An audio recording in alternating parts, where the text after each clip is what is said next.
Good afternoon, and welcome back to your house. It's always a pleasure to have you all here. Uh, we've decided to call this conference to further address the ongoing issue we're having here in the legislature regarding the impeachment process.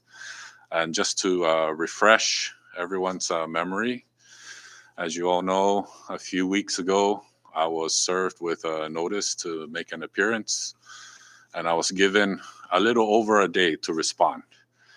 Um, of course, as it's been well documented out in the press, that I did decline, and I stated my reasons for first the amount of time just given, and then to have a senator instruct a presiding officer in the House, or in a sense, demanding his appearance. We feel, or at least I feel, is not right. Just as together with how the rules were put together, um, with possible violations of the or violations of the Open Government Act, and and how the rules were not like properly discussed and shared with other members of the Senate until later. Um, my letter and my reasoning for declining um, to be the prosecutor from the House is well documented. I'm sure you all have that letter out there. And with my declination, based on their rules, the next person in line was the chairman of the special committee, or our vice speaker, Blas Jonathan Attal, who also had his reasons similar to mine as well, with a little more um, to his letter based on more information, and that has unraveled after my letter was submitted to the Senate clerk. And with those reasons, he also respectfully declined. And in both our letters, we put together a list of names as a team that we would like to have prosecute the case up at the Senate.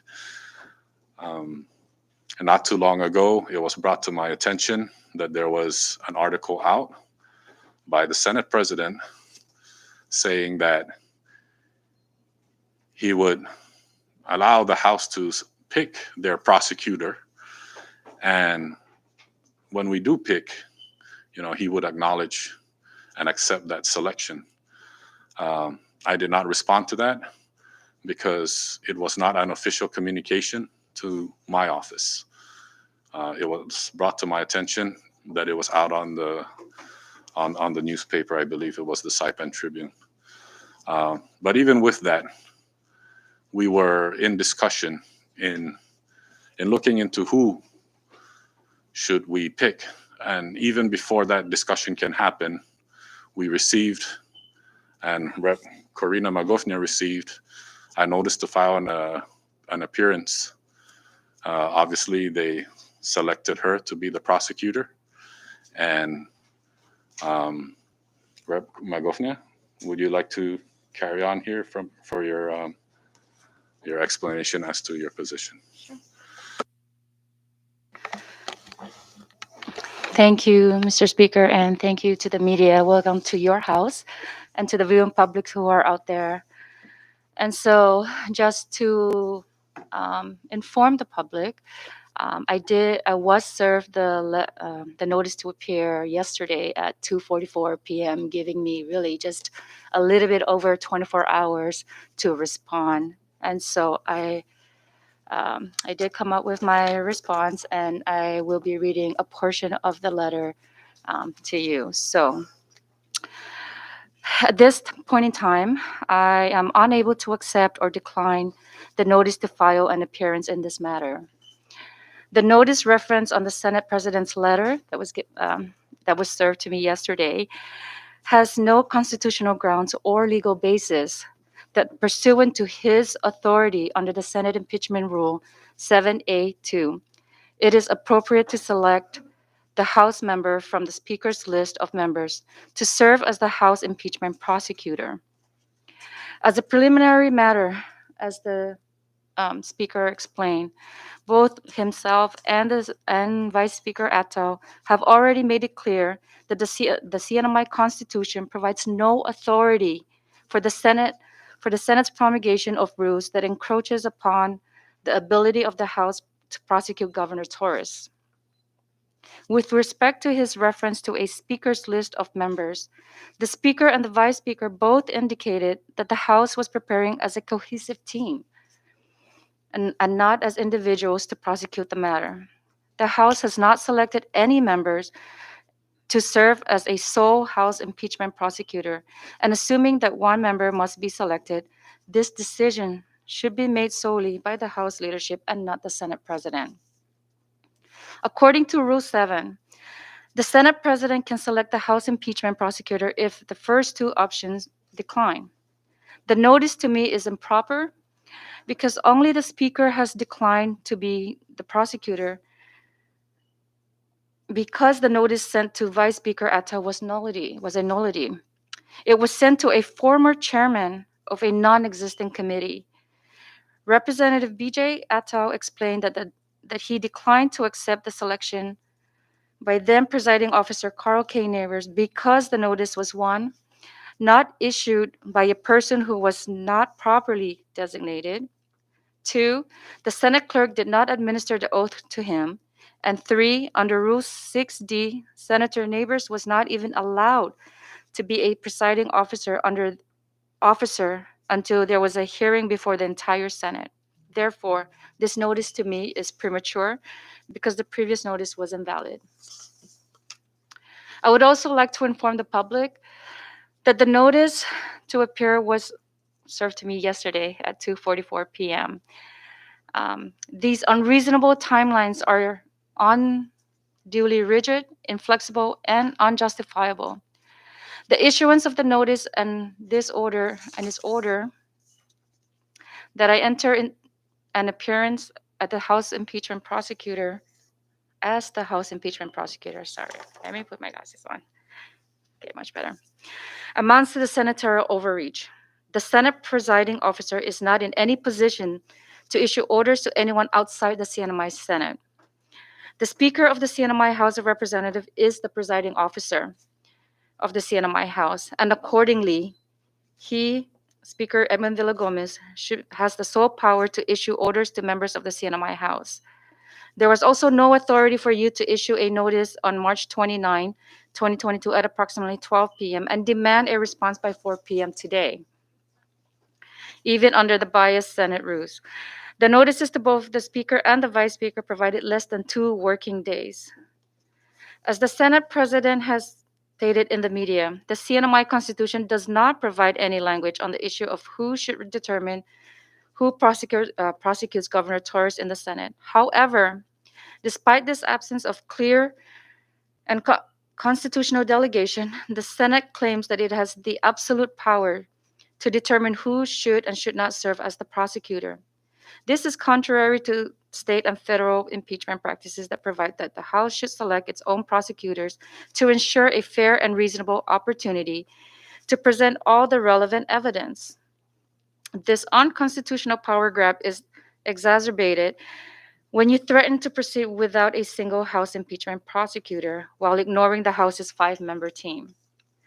Article 2 of the CNMI Constitution provides that the House of Representatives may initiate proceedings by the affirmative vote of 2/3 of its members, and the Senate may convict after hearing by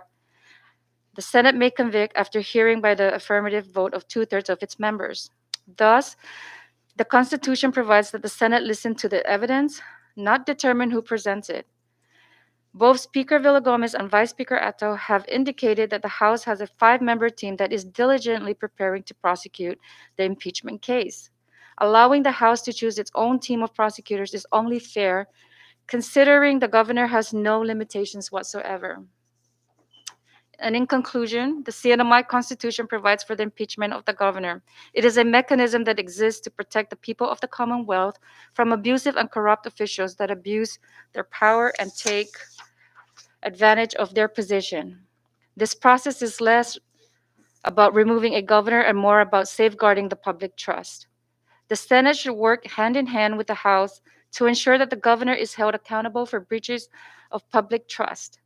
The rules in their current form present clear violations of the CNMI Constitution and the CNMI Open Government Act and the rules governing professional misconduct. It is clear that the rules are unreasonable and one-sided. The House respectfully maintains that the Senate has no right to determine who prosecutes the case and who does not. If the Senate's role is to judge the evidence, it should remain separate and apart from the decision as to who performs that task. And finally, I note that on March 23rd, 2022, in a statement to the media, the Senate President invited to the House to suggest one of its members who would be willing to present the case against the governor. He clearly stated that he would recognize that member and that this notice to me prevents this House selection and is utterly inconsistent with his public statement.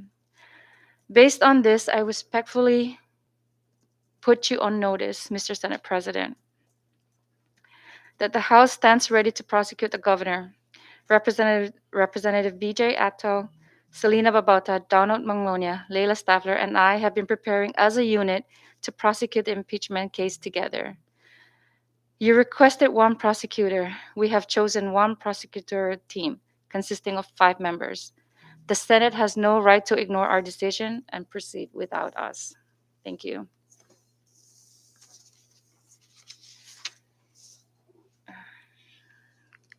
And so will all be provided a copy of that letter. Yes. So before we open up to questions, any other member would like to make a statement to the press? I think we can do it too. Okay, we're good. All right, we'll open up now for questions. Recognize Thomas Manglonia. Thank you so much. And our audience is just asking if you can speak a little louder or into the mic more so they're able to hear you. We've got a few comments wanting to address that. I just have a few questions. Yesterday, it seemed as though you were ready to accept the offer from the Senate. What has changed since then? Yesterday when I responded, yesterday when I responded to you via text, I had just received the text message that the Senate Sergeant at Arms was looking for me to serve me those documents, and I didn't get a chance to read all the other text messages before I responded to you. I wanted to clarify. I would like to clarify that what I meant in that text is that I would gladly accept the appointment if the team agrees to that. I would like to put the Senate on notice that I'm not backing down. That I would take whatever challenges are being thrown at me, but I would like to do this as a team effort and not just by myself. So that's what I would like to clarify that. And it appears that the Senate says it's ready to move forward with or without a House prosecutor if they don't take notice for you putting them on notice. Are you willing to take that gamble of moving forward, having the Senate move forward with or without you?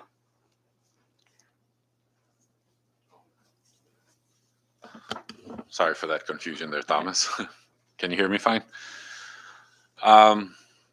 Just like when we do sessions, or even on the committee level, the presiding officer and its members can suspend certain rules. An example would be what I mentioned earlier, where they said they had a set of rules in terms of how the selection of the House prosecutor will be made, and based on the Senate President's public statement on that article saying that he will allow the House to select its prosecutor and he would recognize that prosecutor, also shows that he was willing to go outside of the rules, or bend the rules for that matter, or suspend the rules. And I did want to ask Representative Sablan, your name has been brought up several times. This isn't the first time, but in their motion to dismiss, which I'm sure you've read, the ethics of your involvement in this impeachment process is called into question. Would you like to address their notion that it is unethical for you to be a part of this process? Sure. Thank you for that question, Tomas. Well, going back, I wanted to address the earlier question and just note for the record that the Senate really has yet to explain, the Senate leadership, I should say, has yet to explain why they insist that there be one prosecutor that they pick, one prosecutor or no prosecutor at all. It makes no sense. It defies logic. We argue that it's unconstitutional as well. And meanwhile, the governor has no such restrictions whatsoever in the Senate's impeachment rules. And what the House is asking for, what the Speaker is asking for, is not unreasonable. It's not unfair. We're asking for a chance for our team, the team that has been appointed by the Speaker, to make the case before the Senate, and the team that has been preparing. As to the ethics of my involvement, I am a member of this legislature. I am one of 15 members who voted on impeachment. My participation in the investigation and in the impeachment of Ralph Torres began long before I decided to accept the Democratic nomination for governor. I have a job to do. I take that job seriously.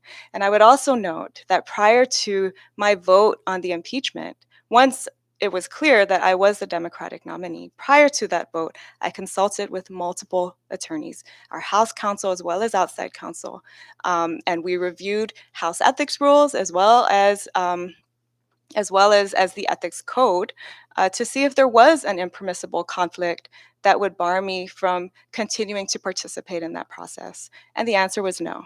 I would also note that there is precedent for other legislators, other members of legislative bodies who are running for executive office, also voting in impeachment proceedings. The recent impeachments of President Trump are one example, right? So I am firm in my belief that I voted well within the ethics rules. I had a job to do, a constitutional responsibility, and I have done that job. Thank you. All right, and just my last question before passing it on. Representative Magofnia, you talked about safeguarding public trust. We've seen the division between the Senate and House in the retiree bonus issue. We've addressed that in length. I wanted to ask House leadership, what is the strategy moving ahead? Is it going to continue to be talking through the press and more political divisiveness, in which it seems to also result in a deadlock in this issue with the House prosecutor role? Is there going to be any good faith talk, good faith negotiations between House and Senate leadership? Is that something you'd like to see happen? In regards to the impeachment? In regards to the impeachment. In regards to the impeachment process. Okay, wait, I was kind of thrown off there by the. Is there room for compromise on your end, or is it a matter of it's my way, or nothing? Well, I mean, with how we're coming out and what we've put out there too in the press is, I don't think we're asking for too much. The Senate president was a Senate president back in 2013 when the second attempt at the impeachment of then Governor Fittel, and there were rules drafted, and those rules seemed more fair in terms of providing a fair trial up at the Senate. And as Representative Corina mentioned, what we're trying to do here is not so much, this is not about whether the governor gets removed or not, but it's also about protecting the process and also providing the CNMI people with a fair trial, protecting them from officials that may abuse, their power and their position. So that's what we're trying to do. And we've made our sentiments and our statements clear time after time, and they've been pretty consistent with what we are or asking for. You know, untie our hands a little bit more so that we can go through the process more fairly. Thank you. Any member would like to add to that? Yeah, I just wanted to suggest, Mr. Speaker, that that you also let the media and the public know about your appointments and the notices of appearance that will be filed today. Yep, that's true.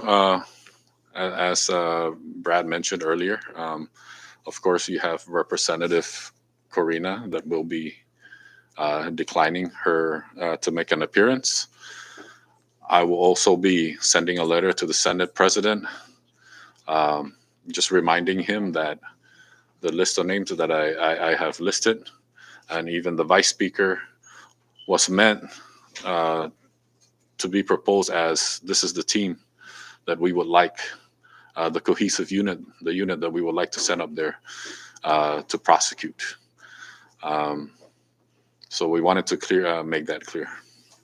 Also, we will be filing that notice of appearance with the names mentioned in Representative Corina Magofnia's statement and in my letter that will be sent to the Senate President as well.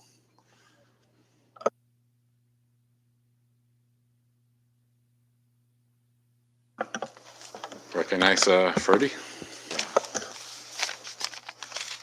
The full Senate or the Senate unanimously adopted the impeachment rules. Now, what's your remedy? Are you going to challenge that in court? Because Did you say unanimously? I believe so. They No, I think unanimously it was 5-3, right? If I'm not mistaken, the rules for impeachment was 3 noes. No, And the the I think committee, you the mean? three, yes, but with reservation. No. Or I maybe I think forgot about it. Yeah. I think if I'm not mistaken, the rules were passed 5-3 with one senator walking out. Oh, okay. Yeah, so it wasn't a unanimous decision. So what's the House remedy? Are you going to challenge that in court? Because I think the last time Hobbs Snyder said, with or without the chief prosecutor, they will proceed with the hearing. Well, again, one of the remedies is we're going to try to make this one more push, so that we can get the team that I have listed to be prosecutors. So that's the remedy for now, and then we'll see how it goes from there, and we'll further discuss what's the next steps after that. As I mentioned, to address Thomas's when I addressed Thomas's question earlier. With the Senate President's statement saying that, public statement saying that he will allow the House to select one prosecutor, that shows that he is already willing to suspend, I guess, the rules that they have proposed in terms of moving forward with this impeachment process. Yes, Representative Sablan. And just to add to that, the Senate's rules do provide for some flexibility for the members to make adjustments if the members deem it necessary and appropriate. So there's this Rule 44 catch-all provision. The Speaker's letter to the Senate President references that rule. And the senators, if they want, and if it makes sense and would allow this proceeding to move forward and for this trial to actually happen, they can agree to adjust that part of their rules that are so restrictive on the House's ability to make its case, and allow for the team that the Speaker has prosecuted to go before the Senate and do just that.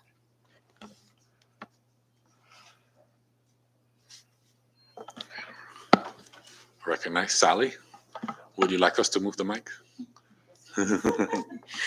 Okay, so it seems pretty firm, the Senate is pretty firm also on their decision. It's been repeated as well as your side that they will go on without a House prosecutor. And the House is also firm on the decision that they want to appoint a team. Now, if the House really does, if the Senate really does proceed without a House prosecutor, is that possible, or what is your comment on that? What would the House do? Um, your first question, whether it's possible, yes, it's possible for them to go ahead and proceed without a team of prosecutors or a prosecutor from the House, right? If I'm not mistaken. So yes, what would the House do? Any member want to take on that? Because they can proceed without us. With this effort we are making in terms of pleading with them to untie our hands and also give us the opportunity to select a team. They could shoot all that down, and the Senate President can follow through with his letter or memo to Representative Corina regarding her appearance, and move forward. I think it mentioned that if she declines, that's it. They can't proceed. There's really not much we can do to prevent that, unless any member would like to chime in and correct me if I'm wrong. No, go ahead. So the question is can the Senate do it, and what would our response be? If the Senate proceeds with the trial without House prosecutors, it would be a travesty of justice. And there could be no pretense anymore at that point that there will be a fair trial. I mean, that's really all I can say about that. It would be a shame, and it would be a grave injustice to the people of this Commonwealth if the Senate were to forego a trial and not come. What we're appealing to the Senate to consider is to come to the table in the spirit of compromise. And again, the House is not asking for anything unreasonable. We're asking for a team appointed by the Speaker that has been preparing for months now, preparing for trial. Allow them to go to trial. We are ready. This team is ready. And this team will represent the House diligently and do their jobs, and let the Senate, the members of the Senate come to their own judgments once they've had a chance to review the record, hear all the arguments, and give give the House a fair chance to make its case. And I don't see how the Senate moving forward with a trial, with any proceeding without House prosecutors benefits anyone on any side at all.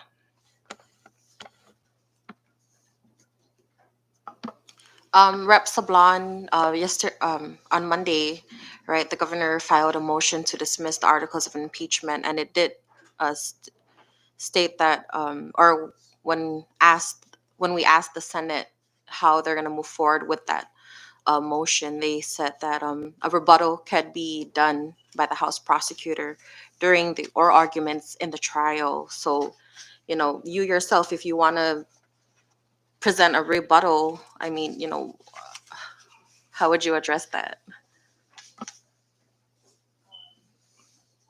I'm not sure I understand the question, Sally. Could you clarify? So the motion to dismiss, right? The House prosecutor can present a rebuttal against the governor's motion. Mhm. You, since as of now there is no specific House prosecutor, how Mhm. would you address, the the whole concern itself? Yeah, well, I think that if the Senate was going to abide by its own rules and the procedures that they outline in the rules, there should be a House prosecutor.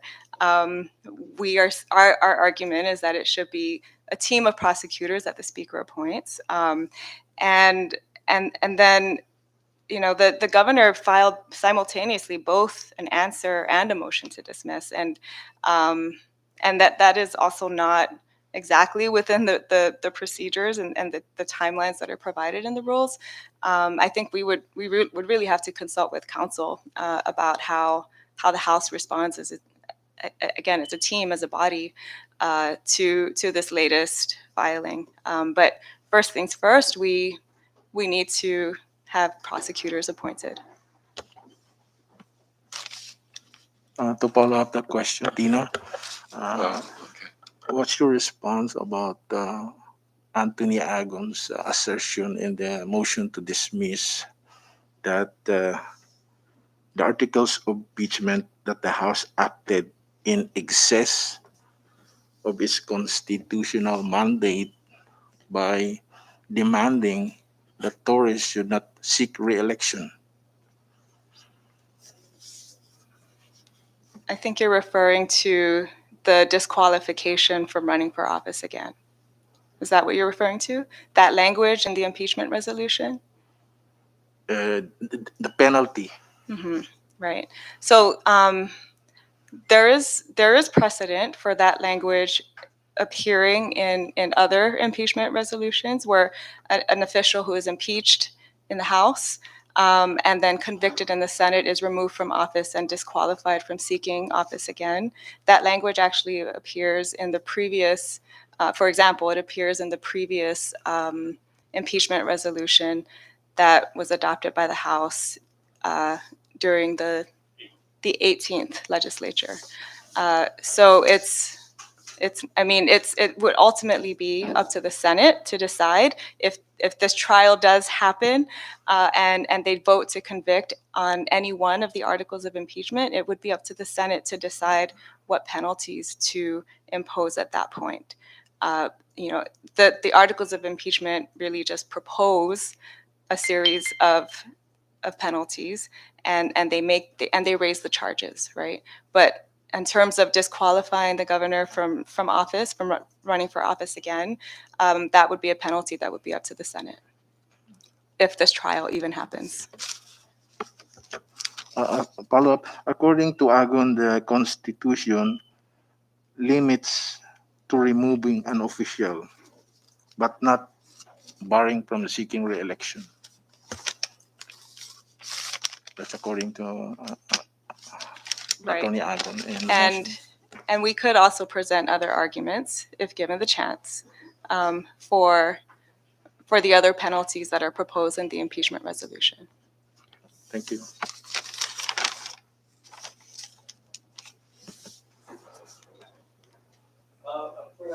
I see Troy and I see Arnold. Do you have any questions? Arnold, go ahead.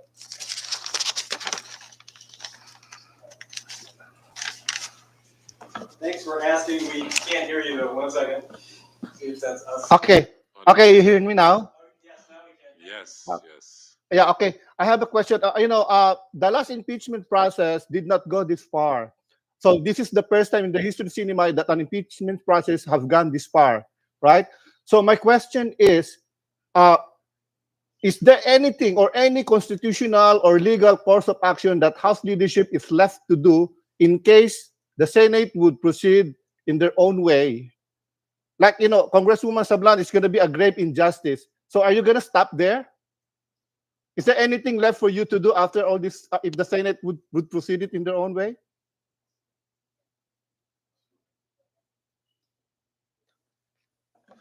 I recognize the Vice Speaker. Hey, Arnold. Good afternoon. Thank you guys for joining us. Thank you for that question, Arnold. Well, there's other steps. There's still another branch of government that we can take this to. If they're going to take away the opportunity for the House to represent this body in the impeachment process, or even stripped us with any authority to proceed in the Senate trial, there's obviously a next level we can go to. We don't want to get to that next level at this point. We want to make sure that we're given the opportunity. Obviously, like the speaker had mentioned, and Rep. Karina had mentioned, and Rep. Tina had mentioned, that the Senate president already came out in an article to allow the House Speaker to appoint at least one prosecutor of his choice to proceed in the Senate. So by sending this memo down to Rep. Karina Magofnia, he went back on his word on that, on the article. So I don't know if the article was written wrong, or he didn't intentionally say it that way, but everybody in the community and everybody else in the world that had access to the Saipan Tribune article read that and said, and of what the Senate president had mentioned, that it would allow he would allow the speaker to at least appoint one person of his choosing. But in a couple of days after, he's coming out with the memo and stripping that authority at the same time. So the Senate President showed some flexibility in that article, but this letter in itself does not show the flexibility. By going back to your question, there is still another level to go to, but at this point, we're trying to be as respectable as possible with the process and be cognizant of the fact that the Senate's also voted on their own rules, and asking the Senate for some leeway so we can address the issue in trial in a fair manner, just so that the general public can also have something to see, and this is something that can be utilized for future generations. And we don't want to have the next group of legislators down the road that would face this type of injustice. We want to fight this forward so that we give the next generation the opportunity to face the trial in the Senate, should it ever, and we hope it'll never get to that point again. But at least we need to set a precedent that we're doing good for those coming after us. Thank you. Question. Follow-up question. Okay, Arnold. Those things that have been transpiring over the few days is unprecedented. If I'm not, if I'm correct. So, from your standpoint, from the House or prosecutor's standpoint, the worst thing that can happen is the governor gets acquitted, right? If that happens, what could be next? I mean, and this is a political instead of a legal process, right? So what could be next if the worst thing can happen from your standpoint? Sure, Vice Speaker. Thank you, Arnold. You mean the worst thing that can happen from the House side or the Senate side, No, or just the legislature? From the prosecutor's perspective, the worst thing that can happen is the governor gets acquitted. Okay, and it's not That's true. So- but so that's not the worst thing that can happen. The worst thing that can happen is not having a fair trial. We need to get to the trial first. If we get a fair trial, whether it's the choosing of that one member that the Senate President is allowing the Speaker or the team, having the fair trial and the governor gets acquitted, the Senate's going to base on the evidence that they see. They're going to base their decision on the evidence that they see. So we can't say that that's the worst case scenario. The worst case scenario is what's happening right now, that we're not given the opportunity to get to the Senate. Let's get to the Senate, and if he's acquitted through the evidence that we present, then hey, that's the trial process. We have to respect that. There's worse situations that happen in the judicial system that the person gets acquitted for. Yeah, Rep. Tina. Yeah, thank you. I wholeheartedly agree with the Vice Speaker's statement. And I just wanted to clarify as well, Arnold, this impeachment is a political process, yes, but it's not just political. It's also a legal process. It's also a constitutional process. Impeachment is a remedy that the Constitution provides to address egregious abuses of office. And this whole investigation, this impeachment proceeding, and this fair trial that we hope will someday happen in the Senate, these were all precipitated by the governor's own actions, his own misconduct and abuses of office. And 15 members of the House did their jobs and diligently reviewed the evidence and the facts and listened to the testimonies and voted the way they did. And now it's up to the Senate. It really is up to the Senate to decide whether a fair trial is what they will conduct in the end. Thank you. Thank you. Thank you, Arnold. Freddie. Who do you want to be your counsel? Joe Tyrone, or are you planning to hire a private lawyer? Well, and again, this is where that flexibility stuff, comes in terms of what we're asking for. And I think the rules only limit us to the LB staff, the LB councils. And that would be Joe Tyrone? Yeah. Well, both Joe Tyrone and Brendan Lade. Yeah. Sorry, what's the name of the other lawyer? Brendan Last name? Lade. Okay. Okay. And just a quick follow-up. Yes.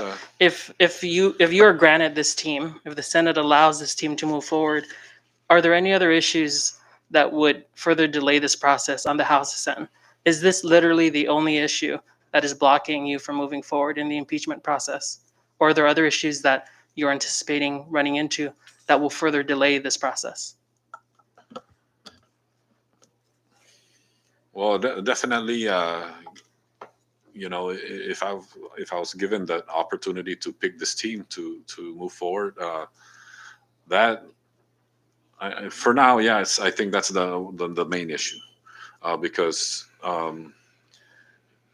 as the vice speaker had mentioned, only the speaker has the authority to pretty much manage and instruct the members of the House. Not the Senate president, not a sitting member of the Senate. So for me, I don't see any other challenge that might delay this process. Thank you. All right, Troy, do you have any questions? You're still on mute. Not yet. I can read your mouth, though. I can't hear you. You say I love a piggy. No. Okay. He wants the message. Can you type your question? Sure. Yeah, thanks.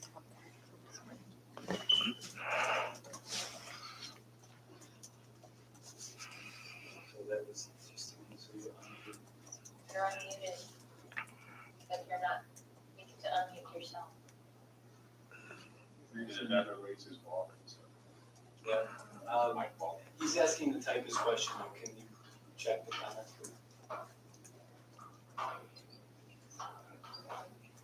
Okay, Troy, we're not able to hear you, but we're able to read you if you type in the question. No problem.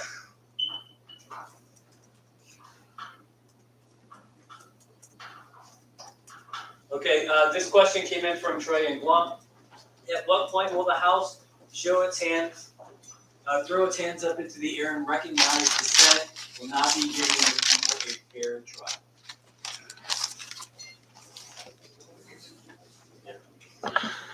I think to answer your question, Troy, thank you for that question and thank you for joining us. I think if they were to move forward and just totally disregard everything we're trying to do and move forward with the trial without us, at that point that's where I would say at least we throw our hands up and say like, okay, go ahead and proceed with your unfair trial. And he does have a follow-up. He messaged, we're just waiting for it to come in. It says, has anyone or will anyone file any criminal complaints against Governor Torres for the crimes expressed in the articles of impeachment?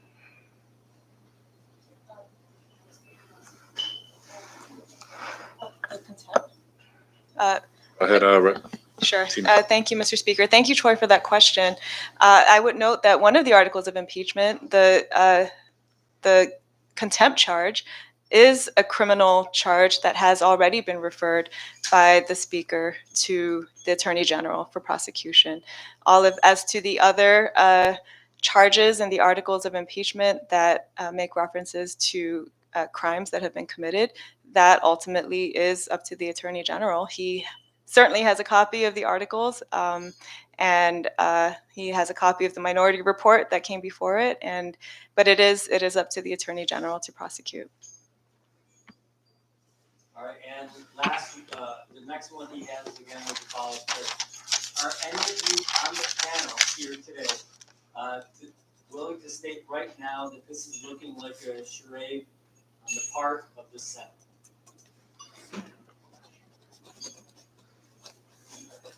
Prefer charade?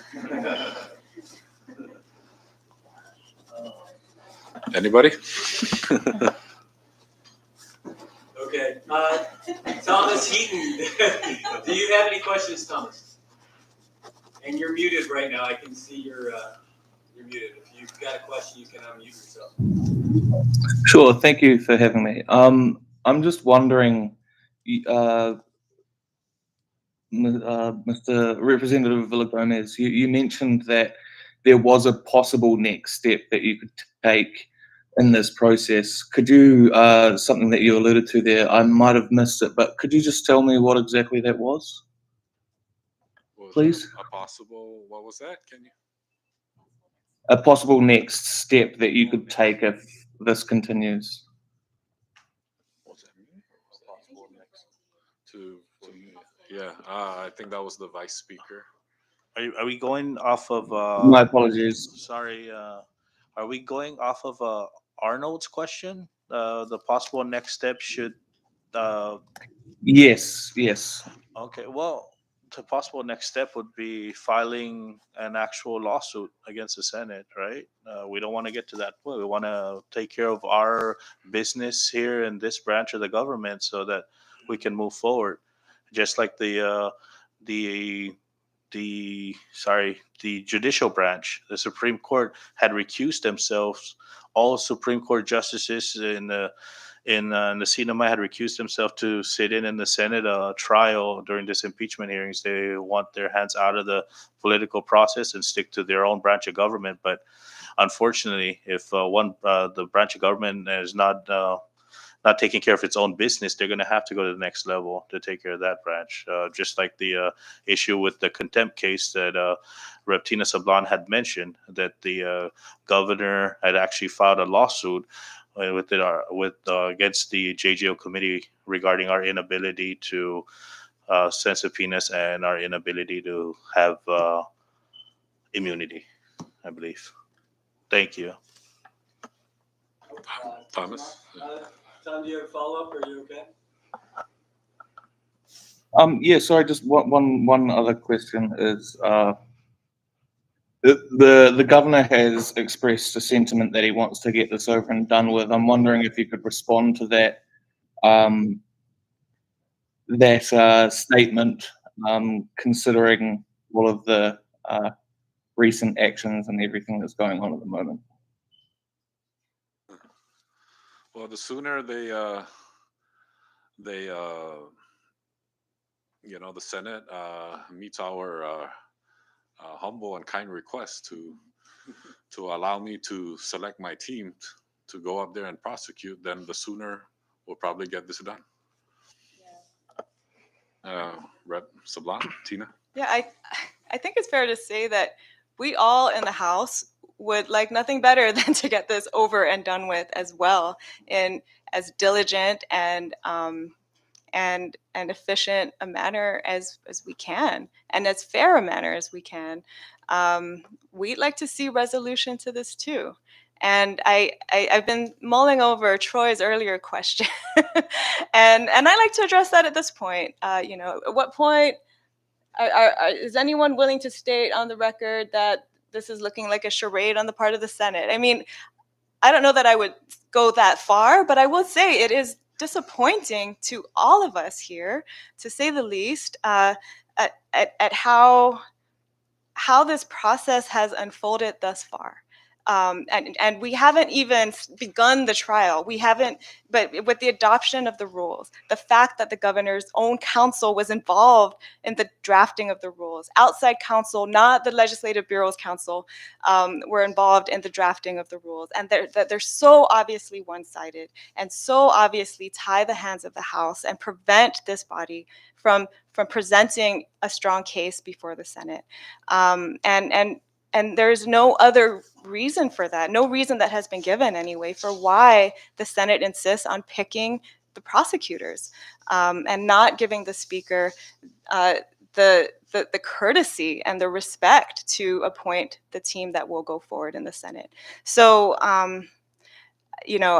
at this point, if the Senate decides to proceed with the trial without prosecutors, then yeah, I think we could say, well, it's a charade and it's unfair, and there will be no justice in this process. Tomas, you had a question, and if that's the last one, then we could probably move to wrap up, but go ahead. Yes, the first part of the motion to dismiss, part of its argument as well, is that it calls into question and problematizes the House's approach to the articles of impeachment. It goes without saying the vote has happened, right? You can't. There's no process to unimpeach someone in that way. But I want you to House leadership, whoever is willing to address it, the matter of whether or not the House went about it the right way. I know this is asking you to look back to something you can't change, but part of the argument is critiquing the way in which the House went about it. So are you confident in saying, if we were going to go back and watch all the tape, that procedurally and according to House rules, this was done by the book, airtight? Are you confident in saying that?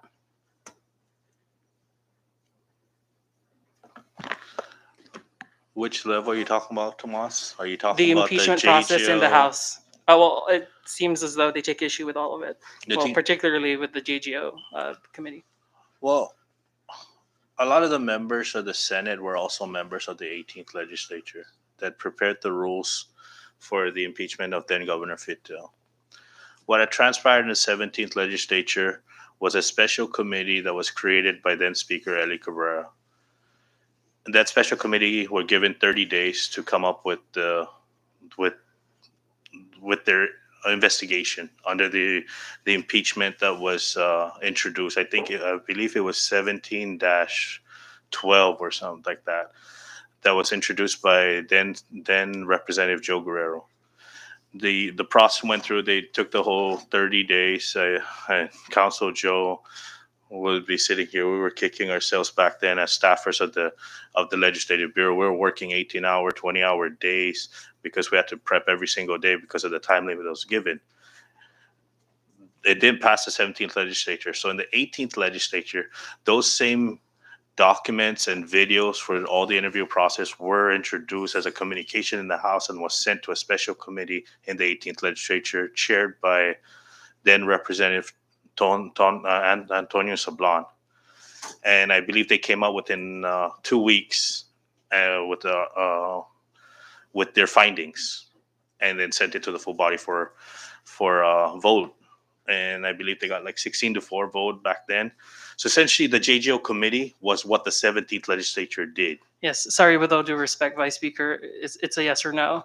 Was the process done by the book? And are you confident? In each my step taken? personal opinion, as a staffer of the Legislative Bureau in the 17th and as a member of the 22nd legislature, I believe everything that we did in this process is clean cut. As a speaker of the 21st legislature, we even created a special committee. The governor had his opportunities back then.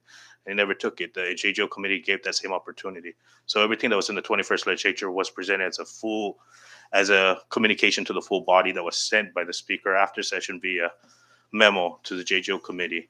And that gave that opportunity to the JGO committee to investigate those So you have documents. 100% confidence in the House's In my approach? opinion. Okay, thank you. Thank you. Follow-up question for Yeah, go ahead, Freddie. Vice Speaker Ataw.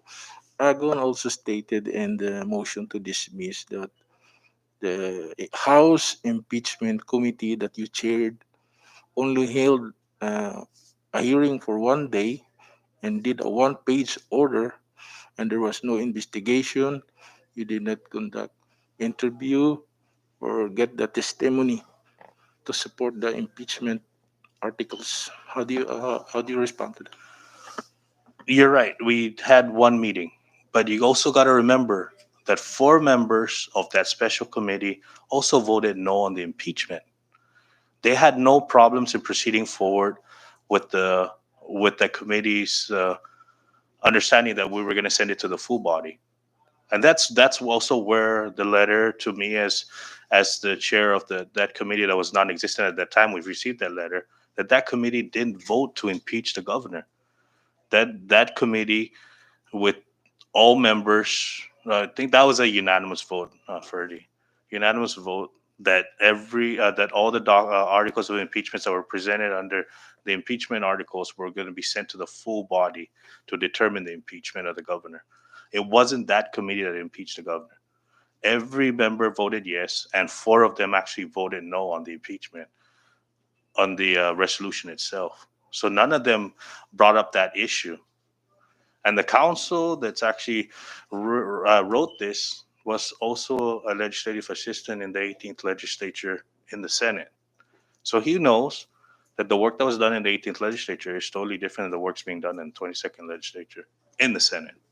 So it is your position that the impeachment committee does not need to conduct interview or investigate or conduct due diligence? No, that's, as the chairman of that committee, I wasn't even able to vote. I was only going to be able, then the rules, it says I can only vote when a tie happens.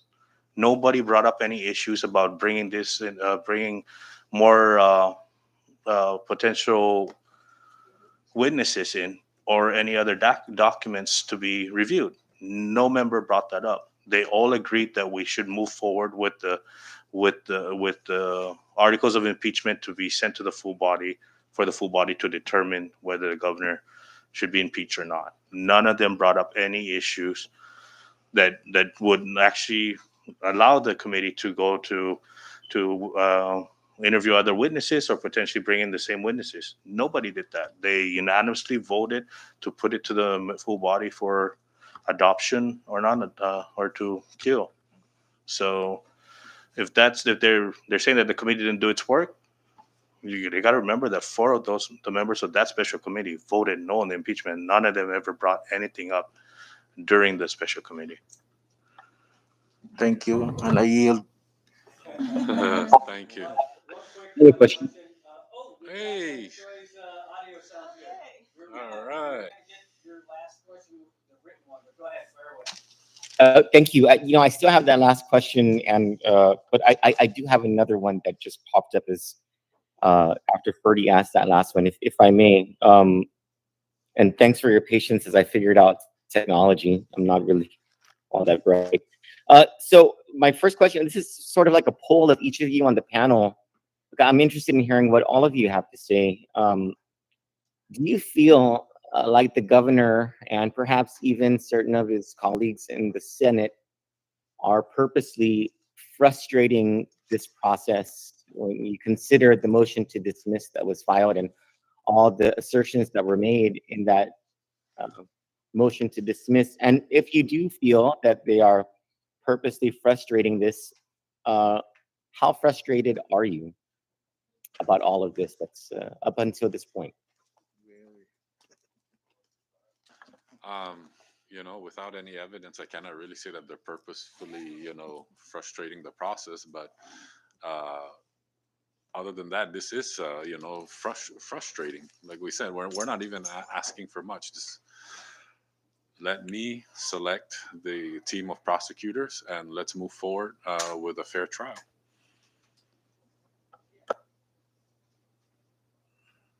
Next. Will anyone else like to Leila? answer that? Thank you. Thank you for the question, and everybody being here this afternoon. I go with what speaker's saying. We don't really have evidence of doing these things on purpose. I do question a lot of the process because I keep hearing about how different parts are contradictory to each other with respect to filing certain things when there should be this step first. Like there's a lot of nuances that could be missed. And I feel like the public often don't always understand it too, because it's a lot of legalese and things like that. And so that could be frustrating for people because like I hear in the community, like, what's taking so long? And then when you try to explain all of the minutia and all the procedures that actually do have to happen. I mean, when you have, how many pages of rules was that, guys? 40 pages of rules. And sometimes they overlap. It can be very confusing to just the layman, and that can be frustrating. And so the perceptions are often more powerful than the truth, and perception out there is exactly what you're sharing. And so until we see actual evidence of purposeful frustrations like that, I guess we just have to keep moving forward and keep following the rule of law, which is what we have been trying to do. I mean, that's always been our focus and purpose, and we're very grateful to our legal counsels who have been providing all of this additional support and helping us make sure that we don't trip over those things that they could eventually call out on us like we are calling on them. And so I yield. Thank you. Thank you. No, this will be our last question from Troy, so we'll just wrap it up. Yeah. Any other members? Yes.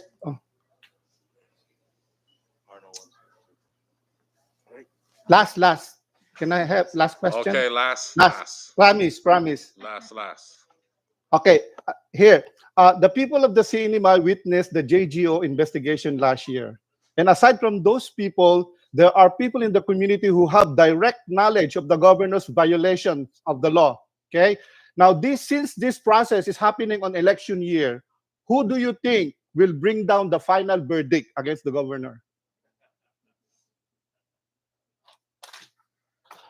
Please, anyone who you can answer. Thank you for the opportunity today, and have a nice day, everybody. I'm just kidding. Yeah, we'll say thanks. Thanks to our off-island media for tuning in. Arnold, I know you couldn't make it down here, so I'm going to, for you guys who are not here, I'm going to email you all what I've already provided to the folks here. Thanks so much for being here today. Appreciate it.